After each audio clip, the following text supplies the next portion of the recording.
Hello and welcome everybody. This is Mr. Converse, the teacher who games. Class is in session. Today we're going to keep going with some more Bastard Bonds, and again I have to issue that disclaimer. There are some sexual themes in this game. We're going to be navigating around the most egregious offenders. However, this is probably the episode where we're going to see some of that dirty content I've been teasing. So, hope you're prepared for that. In the time between this and the last episode, I confess I have been plugging this game to all my friends, and I finally got them all hooked. Most of them are further along than I am now. And so I've been trying to catch up, and gotten a little further on than I had been before in my main campaign. I've learned a few things. Alright, checking in with our team again. Gotta keep talking to them, that's how you know they know whether or not they love you.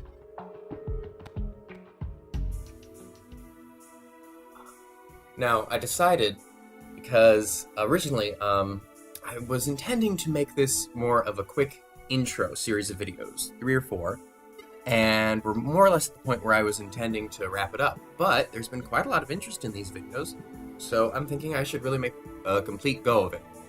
Sort of get into the full playthrough. There's a lot of little side nodes that you can see here that aren't very interesting. So I've decided I'm going to do those in my off time, and I'm going to save the more interesting nodes for you guys. The stuff that's really critical to the story or the environment. So with that in mind, here we go, the Fundament Shrine. I mentioned this in the last video. This is where you go to learn about magic.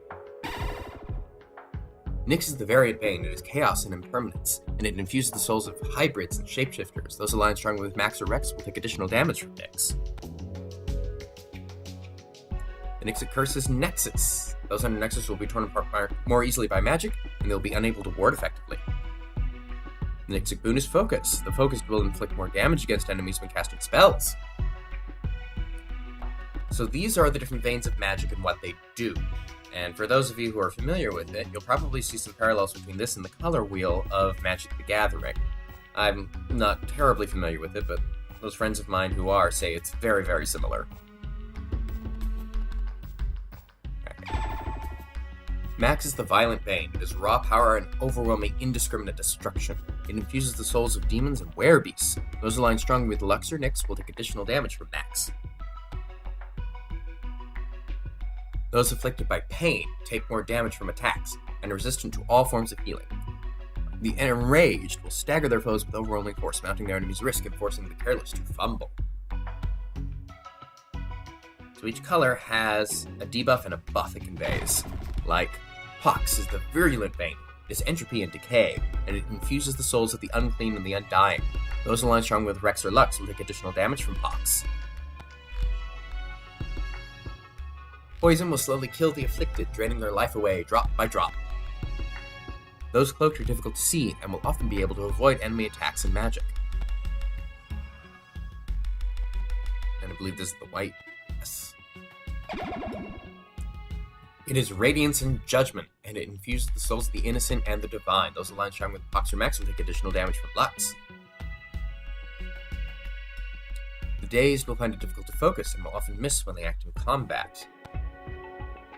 The graceful will find their weapons guided by an invisible hand and will rarely miss their enemies in combat. And we got green. Rex is growth, energy, and life, and it infuses the souls of plants and animals. Those aligned strongly with Nyx or Pox will take additional damage from Rex. The Entangled will find it difficult to move, which limits both their movement speed and their ability to dodge in combat. The Invigorated are infused with simple strength and will cause extra damage with their weapons in combat.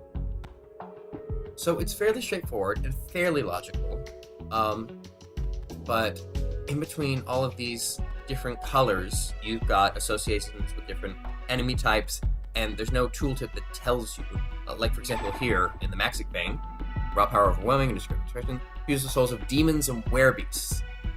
So demons and werebeasts will just naturally be associated with Max, which means they will take additional damage from those colors which counter them, which I can't remember right now.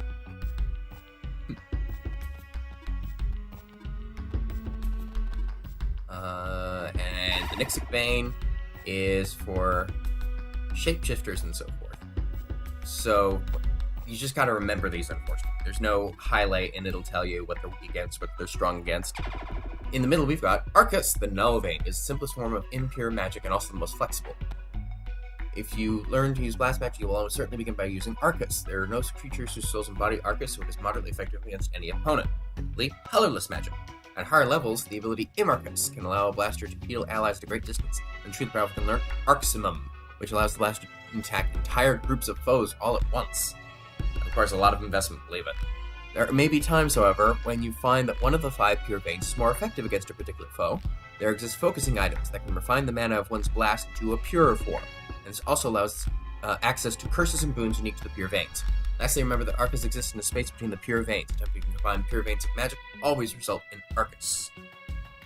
So, what it's talking about there are accessories that will change the color of your mana and thereby change all your blasts. But we've also got a statue about alignment. Different from magical alignment, personal alignment falls in one of 3 categories.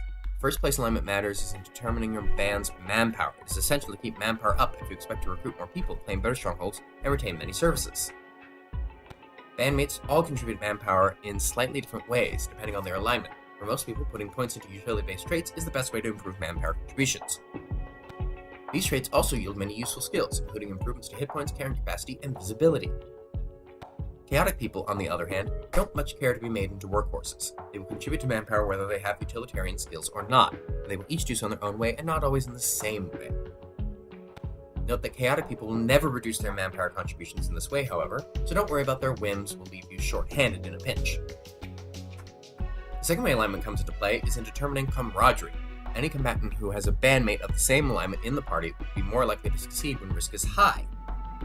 If someone in the party is the only representative of their particular alignment, they miss out on this camaraderie bonus.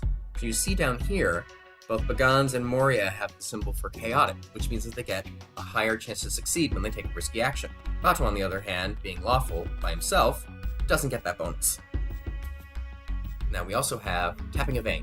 There are various traits that indicate a connection with one of the pure veins. A trait such as Luxline or Rexaline indicates that the creature is resistant to that particular vein, and vulnerable to that vein's opposites. Multiple alignments are cumulative, and can exasperate or cancel one.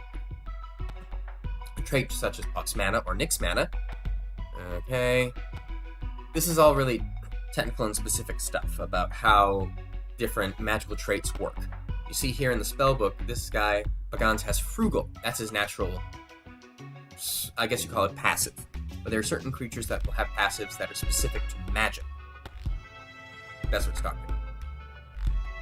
Over here we've got statues describing the different statuses you can have in battle, including invulnerability, which is hard to get, but if you invest enough in the defensive trees, you can get there. And aura, which is pretty significant. Some enemies have auras that will adversely affect creatures around them. Auras are indiscriminate and apply to allies and enemies equally, so they can sometimes be difficult to manage. Violent auras are obvious and cause damage to nearby creatures, or subtle, unsettling auras can cause nearby creatures to accumulate risk every time they begin a new action. Nightmarish and alluring auras have all the same effects as an unsettling aura. They can also sometimes cause enemies to fumble outright, even when they aren't attacking recklessly. Your best bet when dealing with auras is to maintain a little distance, whether the aura's source is friend or foe. So basically what it's saying is, if you're in melee distance of someone with an aura, you receive a certain effect. Violent is damage, unsettling means that you automatically generate risk. Now this thing is really important. It's the struggle statue. Struggle is to live, to sacrifice everything. To begin the struggle anew is to appreciate one's life anew. Add an offering of gold to prove your commitment to the struggle. So here you can respect the character. They refund everything they've developed up to that point, and basically starts at level 1 with 10 points to invest in whatever you want. Now you have to build them back up again, but this also means that you aren't stuck with a certain build path. Choose it. That's all there is to see here. It's a really nice little area that you can go to brush up on the details if you suddenly find yourself with lots of casters or you need to respec. Now I also want to show you